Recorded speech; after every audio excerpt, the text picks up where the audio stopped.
Hello guys, my name is Kamalur Singhundal, and in this video, I will be talking about my IBPS PO mains scorecard, which was released just today.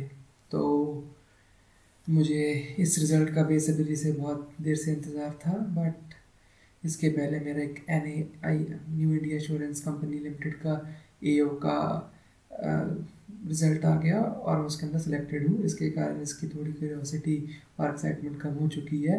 And other than that I have also given a few MBA interviews as well, but this was the main paper which was my main focus.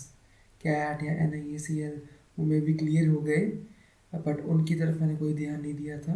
Cat के लिए मैं कुछ ज़्यादा नहीं कोशिश किया था। This was my main focus exam. और if coming to my score, it is 102.75। Shift 2 का था मेरा स्कोर, और बहुत ज़्यादा एप्रीहेंशंस थी कि कैसे नॉर्मलाइजेशन होगी, स्कोर कम होगा या ज़्यादा होगा, क्या बनेगा। और कहीं ना कहीं मुझे डर भी लग रहा था, क्योंकि this was one of my main aids, main goal कह लो या मेन पेपर या सेफेस्ट एग्जामिनेशन कह लो, क्योंकि इसको मैंने टारगेट किया था। और SBI PO बहुत ज़्यादा वो हो चुका था अपना डिले। और इस वीडियो के अंदर मैं आपको मेनली ये चीज़ बताऊंगा कि 102 नंबर, क्योंकि मेरी इंटरव्यू ठीक ठाक गई थी। इंटरव्यू देने के बाद आई हैड सम रिग्रेट्स कि मैं could have given it in a much better way. चलो वो तो चलता रहता है, बट उसके बाद मैं बैठा कैलकुलेशंस कर रहा था कितने नंबर आ जाएंगे, इंटरव्यू में कितने चाहिए होंगे। पूरा दिन ऐसे ख़राब कर दिया, दिमाग में टेंशन बहुत ज़्यादा चल गई थी। But after getting 102 numbers, 102 marks, I am Fairlie confident कि IBPS PO की मेन लिस्ट के अंदर भी 1 अप्रैल को मेरा नाम ज़रूर होगा। और coming to the sectionals, how much I scored in each section. So reasoning के अंदर मेरा 17.5, तो इतना ही आना चाहिए था। नॉर्मलाइजेशन इसके अंदर मुझे कोई ज़्यादा इम्पैक्ट लग नहीं रहा, क्योंकि मेरी जो रीजनिंग थी वो थोड़ी ख़राब हो गई थी। मैंने 1-2 पजल्स के ऊपर हद से ज़्यादा टाइम दे दिया था। उसके बाद I had to shift on the other questions, और वो मेरे जल्दी से निकल गए थे। So that is why I scored 17.5. And coming to general economy banking awareness, 12.50 marks, 12.5. And इसमें भी कुछ नॉर्मलाइजेशन का कोई फ़र्क नहीं पड़ा है। मैंने कुछ 14-15 सवाल ही किए थे अटेम्प्ट, और उतने ही मेरे मार्क्स आए। इसकी मैंने तैयारी की थी अफेयर्स क्राउड से, जो मैंने इसके अंदर कोई भी चांस नहीं लिया था। I only answer the questions I was really confident about. I could recall them by like 90% और 100%। NIACL के अंदर I took some chances but not a lot of chances. And coming to English, my score is 30.25। English के अंदर आई scored really well, I would say, and I attempted a lot of questions as well. इसके अंदर भी normalisation का कोई फ़र्क नहीं पड़ा। And for the information, my shift was second shift, और इसके अंदर बहुत सारी अफवाहें फैली थी कि नॉर्मलाइजेशन हो जाएगा, शिफ्ट 2 के बच्चे सिलेक्ट नहीं होंगे, ऐसा हो जाएगा वैसा हो जाएगा। बहुत डर था कहीं ना कहीं before getting my NIACL result and my other result as well. तो जहाँ पे नॉर्मलाइजेशन हुई है, जब भी मुझे लगता है मेरे मार्क्स कम हुए हैं, that is maths, data analysis and interpretation. So I have scored 20.5 marks in that, and that is something that I feel is totally unacceptable for me, क्योंकि उसके अंदर 60 मार्क्स का आता है, और कुछ मार्क्स कुछ क्वेश्चन नंबर 2 के होते हैं और कुछ नंबर 1 के होते हैं। And from what I can remember कि जो 25 क्वेश्चन होते हैं शायद अपना 2 नंबर वाले, आई attempted all of them, and from the 10 questions of mark 1 each, I did 5, somewhat like 4 or 5, या 4-5 छूटे थे या 4-5 किए थे, पर मैंने 5 तो कर दिए थे या 6 भी कर दिए।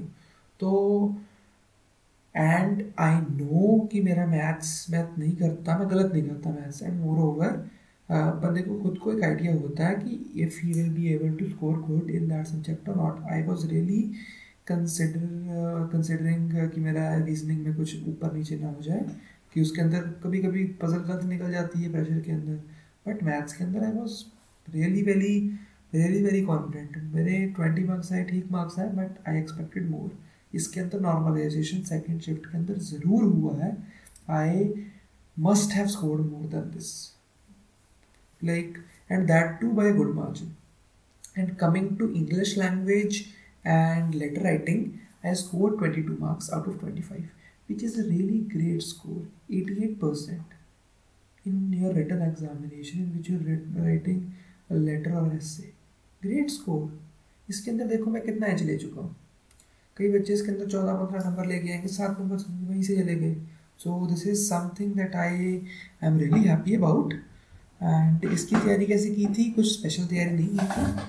इसके लिए मैंने सिर्फ यूट्यूब से 1-2 वीडियोस देख ली थी फॉर्मेट की। फॉर्मेट आपने पक्का रखना है, क्योंकि आपको पता है कि एक आपने फॉर्मल लेटर करनी है और एक आपने अपना ऐसे करना है। आई कॉन्ट रिमेंबर रिकॉल क्या करना है, बट उसके अंदर आपको बस एक फॉर्मेट से चलना है। वो वर्ड्स डालने हैं जिनकी आपको स्पेलिंग आती है, आपको एरर्स नहीं करनी, मिस्टेक्स नहीं करनी, एंड यू विल स्कोर।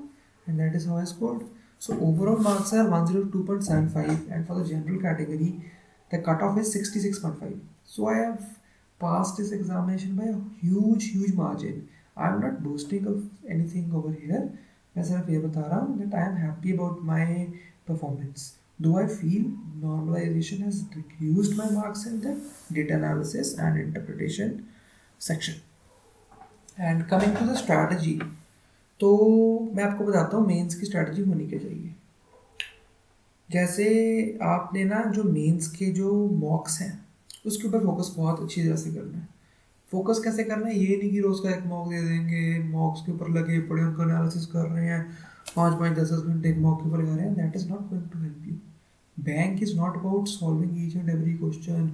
एक एक मॉक को दे दिया, उनको चूसने लग पड़े, उनका एनालिसिस करने लग पड़े। बैंकिंग का हिसाब डिफरेंट है। तो मैंने अपना जो स्टार्टिंग का मॉक देना शुरू कर दिया था मेंस का, मैंने पहले एक दे दिया था, ठीक है, और वो मैंने काफ़ी देर पहले दे दिया था, समवॉट इन अगस्त सितंबर में शायद दे दिया होगा, मतलब प्री से पहले भी मैंने दे दिया था। तो आप क्या करें कि अगर आप सीरियस कैंडिडेट हो, इफ़ यू आर कॉन्फिडेंट कि अपने प्रीलिम्स निकाल लेना है, जैसे आई स्कोर 69.5 इन प्रीलिम्स, उसके अंदर भी मेरा 21 मार्क्स का मार्जिन था। तो आई वॉज लाइक कि मैंने पेपर क्लियर करना है। मैं ये सोच के नहीं बैठा था कि मैंने प्रीलिम्स निकालना है, मैंने मेंस निकालना है, मैंने इंटरव्यू निकालनी है। मैं पहले से सोच के बैठा था कि I have to clear the whole examination, मुझे जॉब ऑफर चाहिए, because I left my placements. मैंने सोचा प्लेसमेंट नहीं लेनी, I wasn't really passionate about going into the tech field. तो मैंने सोचा एक अच्छी प्लेसमेंट लेते हैं। And the past I took was going into competition for getting a good placement, and being really honest, मैंने सोचा प्लेसमेंट चाहिए, IBPS PU SBPO निकालते हैं, and after that I will see what I have to do with my career. So मैंने IBPS PU चुना और मैंने I was like I have to clear this. SBPO आगे की आगे डेट पड़ी जा रही थी और अब वो इस साल में आ चुका है, too late. तो that was another focus and goal of mine. तो मैंने प्रीलिम्स के साथ साथ में ही इसका एक आधा मॉक देना शुरू कर दिया था, और जैसे जैसे प्रीलिम्स नज़दीक आता गया तब तक मैं इसके लगता है अराउंड 5-6 मॉक्स तो दे चुका हूँ। उससे के साथ होता क्या है, because the time period that you get between prelims and mains is very short. ये नहीं है कि उसके पहले अपने मेंस के दे दिए हैं मॉक्स तो आपको पेपर निकल जाएगा, नथिंग लाइक दैट। बस ये हो जाएगा कि यू विल बी कॉन्फिडेंट, एकदम नई चीज़ नहीं आएगी। बिकॉज अगर आपने IBPS PU की जॉब लेनी है, it was my first attempt, I graduated in 2024। अगर आपने पेपर क्लियर करना है टू गेट अ जॉब, तो ऐसे होगी तैयारी कि आपने मेंस का पैटर्न आपको पता हो। एक तो आपने मॉक्स 5-6 मॉक्स पहले दे दिए हो, प्रीलिम्स के भी पहले, प्रीलिम्स के रिजल्ट से भी पहले, और एक बारी जो आपने करना है, क्या करना है, जनरल अफेयर्स। ये एक ऐसा सेक्शन है जहाँ पे बच्चे इतना इतना टाइम लगा देते हैं, इतना इतना टाइम लगा देते हैं just to score a mediocre score. 5-6 questions करके आ जाएंगे, फिर भी लगाए होंगे 500-600 घंटे। तो मैंने क्या किया था, I focused only on current affairs from affairs cloud, nothing of a sponsorship, but उनके जो करंट अफेयर्स हैं बहुत अच्छे हैं। I didn't follow any other source, कोई वीडियो नहीं देखी, कोई टेस्ट नहीं दिए, कोई एमसीक्यू नहीं, कोई पीडीएफ नहीं। बच्चे क्या करते हैं, यहाँ से भी पढ़ ले, ये सर से भी पढ़ ले, वो सर से भी पढ़ ले, and they and up nowhere. तो मैंने क्या किया था, उनका डेली के मैं पढ़ता था, एंड समटाइम्स वो छूट भी जाते थे तो फिर मैं उनके वीकली भी देख लेता था, but mostly I try to stick with the daily ones. और मैं उनको एक एक जगह पे लिखता जाता था। और उसके साथ क्या होता था कि मतलब एक एक दिन के मैंने इंपॉर्टेंट उसके अंदर से पूरा पूरा नहीं लिखना करंट अफेयर, उसके इंपॉर्टेंट पार्ट्स अपने उसके अंदर लिख लेने कॉपी के अंदर डेट डाल के। और उसके बाद आपने 2-3 दिन के बाद पिछले खोल लेने हैं, उसके पिछले खोल लेने हैं, ऐसे रैंडमली उनके ऊपर आंख मारते जाना है। और जैसे जैसे आप मॉक्स देंगे उसके अंदर से आपकी प्रैक्टिस हो जाएगी। And that is how I did my current affairs, and 12.5 score is good score. तो तुक्के नहीं मारे, कुछ नहीं मारा, अच्छा स्कोर है, मैं तो इसको अच्छा स्कोर मानूंगा, आपका मुझे पता नहीं। तो that is how I did my current affairs from affairs Cloud. No other video test series और सोर्स। एक कोर्स को लीजिए, कोई भी लीजिए, उसको पकड़ लीजिए, उसको आप बार बार देखिए, आपको 15 नंबर लेके आने हैं जनरल अवेयरनेस के अंदर, and that will put you way above everybody, because the sectional score is 2। बच्चे 2 नंबर लेके आ रहे हैं, and that is the sectional score. मतलब बच्चे 2 नंबर भी नहीं लेके आ पा रहे, और उसके अंदर आप 12.5 नंबर लेके आ पा रहे हो, and it means you are in a good shape.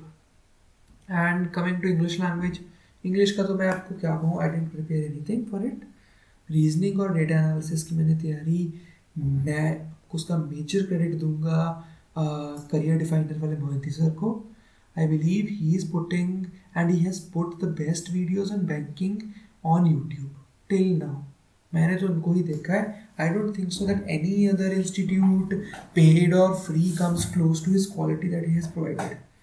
उसके आप रीजनिंग देख लीजिए उनकी, आप अपनी मैथ्स देख लीजिए। वैसे उनके कंप्यूटर अवेयरनेस वगैरह वो भी लेके आए हुए हैं वो आरआरबी के लिए, बट आप इनमें देख लीजिए तो आप you will be good to go for prelims and for mains, बहुत अच्छा फ्री में। और उनके the paid courses are also डॉट cheap. And coming to English writing, बस फॉर्मेट देखा, उसके बाद थोड़ी बहुत ही 2-4 बार प्रैक्टिस की, nothing more than that, and was confident. And coming to the day, आपने क्या करना है, 2 नंबर वाले क्वेश्चंस को टारगेट ज़्यादा करना है, ठीक है। एक तो आपको एक आइडिया होना चाहिए कि देखो यार, वैसे मेरा मैथ्स के अंदर ज़्यादा आने चाहिए थे, यार कम हो गए, नो प्रॉब्लम। कि आपको पता हो यार मैं 20 नंबर तो रीजनिंग से निकाल लूँगा, किसी भी तरीके से निकालो उनको। आपको जितने भी मिनट मिलते हैं, 50, 40, 60 जो भी है, उसके अंदर आप सोच के बैठो कि मैंने 20 नंबर निकालने हैं, ठीक है। आपने 80 नंबर नहीं निकालने रीजनिंग के अंदर, इतना भी आपको स्ट्रेस नहीं करना, और 20 नंबर निकालने, चाहे एक वाले निकालो, 2 वाले निकालो, जो मर्जी करो, तुक्के लगाओ, कुछ तो 15-20 नंबर निकालने हैं, ठीक है। उसके बाद आप मैथ्स के अंदर आ जाए। मैथ्स के अंदर भी अपने 2 वाले नंबर को, 2 वाले क्वेश्चंस को, 2 नंबर वाले को टारगेट करना है। उसके अंदर भी आप सेम लॉजिक रखिए, मैंने 20 नंबर निकालने हैं, 20-25। जनरल गैस मैंने आपको बता दिया, उसके अंदर आपने तुक्के ज़्यादा नहीं मारने, एक लिमिटेड गैस ले सकते हैं। अगर मैं गैस ले लेता तो मेरे शायद नंबर बढ़ जाते, बट मे बी कम भी हो जाते। और कमिंग टू इंग्लिश, इंग्लिश तो आपके ऊपर डिपेंड करती है। इंग्लिश के अंदर भी 2 नंबर वाले क्वेश्चंस होते हैं, बट देर टफ। इंग्लिश के अंदर आपके ऊपर डिपेंड करता है कि how much confident you are. मैं बहुत कॉन्फिडेंट हूँ, बहुत सारा अटेम्प्ट कर सकता हूँ, ठीक है। गलत हो जाते हैं, नो प्रॉब्लम, मैं कॉन्फिडेंट हूँ। और if you are confident, why not take a chance. And coming to the letter writing, इसके अंदर आपको क्या चाहिए कि आपको लिमिटेड वर्ड्स वो यूज़ करने हैं जो गलत नहीं होंगे। टाइम लिमिट को फॉलो करना है, टाइम लिमिट मत खराब करना। जितने वर्ड्स हैं उस वर्ड लिमिट के आसपास पहुंच जाना। मिस्टेक्स नहीं करनी, सिंपल लैंग्वेज यूज़ करो, फॉर्मेट को स्टिक करो, कोई दिक्कत नहीं है। बच्चों की प्रॉब्लम क्या पे आ जाती है, वो टाइम लिमिट ख़राब कर देते हैं, वर्ड लिमिट ख़राब कर देते हैं, खाली छोड़ देते हैं, कुछ कर देते हैं, उनको समझ नहीं आ रहा होता, they can't type on the keys. ऐसी दिक्कतें मत आए। ये ऐसा सेक्शन है, इसके 25 के अंदर आप 20 नंबर लेके आ सकते हैं, just by not committing any mistakes, just by not making any mistakes in the written area. आप गलतियाँ नहीं करेंगे तो आपकी इसके अंदर दिक्कत नहीं होगी। सो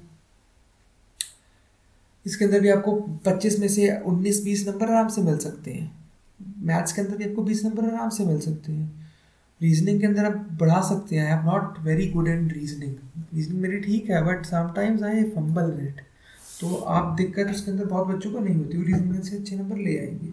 इंग्लिश के अंदर आपको दिक्कत हो सकती है, पर 20-25 number, I can't believe anybody scoring less than 25 marks और 20 marks in the mains. So overall getting 80 और 85 इज नॉट हार्ड. अगर आप ये सोच के जाएंगे मैंने मेंस निकालना है, मैंने मेंस निकालना है, कि मैं मेंस में जाके बैठ गया, मैं खुश हो गया. IBPS PO is not an examination that you should be taking in for multiple times, कि एक बारी जाए प्री दे आए, एक बारी जाए फिर प्री अच्छी तरह से दे आए, फिर अगली बारी मेंस दे आए, फिर अगली बारी मेंस अच्छी तरह से दे आए, अगली बारी इंटरव्यू में बैठ गए. It is not an examination which should take this much effort. इस एग्जामिनेशन को समझिए, आपको कट ऑफ क्लियर करनी है, उसके बाद आपने इंटरव्यू में जाना है. लिमिटेड स्कोप है, उस लिमिटेड स्कोप के आपको सिलेबस को कवर करने के लिए दिन के अंदर 2-3-4 घंटे से ज़्यादा नहीं चाहिए. आई स्टक विद ओनली, आई मैं क्या करता था, मॉक देता था प्री का या कभी मेंस का, उसके अलावा करंट फेस कर लेता था थोड़े बहुत. मैं एक दो वीडियोस देख लेता था समटाइम्स, उसके अलावा मैंने कुछ नहीं किया. मैंने कोई बुक नहीं खरीदी, कुछ नहीं खरीदा. हो जाता है. आप किसी एक को फोकस करेंगे, एक यूट्यूब चैनल को, एक कोर्स को, कोर्स खरीदिए, यूट्यूब के ऊपर ना फोकस कीजिए. If you want to buy a course और आपको लगता है कि आपको एक स्ट्रक्चर्ड वे के अंदर चीज़ें चाहिए. अपार्ट फ्रॉम दैट, बैंकिंग और इंश्योरेंस के अंदर सामान की और मटेरियल की कमी नहीं है. You are fooling yourself if you say you are trying to collect the material. Coaching material की कमी बिल्कुल नहीं है. एप्टीट्यूड टेस्ट है, इसको एप्टीट्यूड टेस्ट की तरह दीजिए, डोंट मेक इट यूपीएससी. ठीक है, इसको यूपीएससी मत बनाइए कि 4 अटैम्प्ट लगते हैं, 5 अटैम्प्ट लगते हैं और फिर भी आपका नहीं हो पा रहा है. इसको एप्टीट्यूड टेस्ट की तरह दीजिए, अपना दिमाग को यूज़ करके दीजिए. Try to focus on your English. English is a subject where you can score really well. इसके ऊपर फोकस कीजिए. अपने मैथ्स के अंदर बहुत डीप जाने की कोई ज़रूरत नहीं है. बेसिक चीज़ों के साथ इसके आंसर्स निकलते हैं, चाहे मेंस हो चाहे प्रीलिम्स हो. General awareness, only follow one source, उसको आप बाय हार्ट याद कीजिए. बहुत ज़्यादा डेप्थ में भी नहीं जाना और कर्सरी रुक भी नहीं रखने की, ऊपर ऊपर से, मीडियम से, कि आपको पता हो कि थोड़ा सा अंदर जाके अगर क्वेश्चन, मतलब आप डायरेक्ट अगर वन लाइनर पढ़ने लग जाएंगे या MCQ से करने लग पड़ेंगे, वहाँ से question A is to B का B is to A आ गया, and you will not be able to recall the question. So overall, best of luck for everybody who is preparing for the examinations. Best of luck for SBI clerk and SBI PO and the upcoming RRB PO, IAPS PO and other examinations. I will be posting my strategies and my overall knowledge that I have of examinations and of life, and I will also be trying to learn from you guys. अगर आप चाहते हैं कि कुछ ऐसा बंदा who is just like you, I am a totally average person, I would say. आपको सड़क के ऊपर ऐसे जाते बातें मिल जाएगा, and I am lovely person, I would say. I जैसे आजकल इंस्टाग्राम के ऊपर आ चुका है कि everybody is trying to show them as geniuses. I have no dream of showing me as a genius और hustler, nothing like that. I want to grow. I want you to grow as well. I want that all of us grow as a community. I learn from you, you learn from me, and we end up somewhere good, and somewhere that somewhat and we get something we deserve, and maybe something more than we deserve. And really thanking God and all the teachers that helped me get this score, and all the best for the examinations and endeavors in your life, and all the best for me as well for the final result. Take care. Bye bye.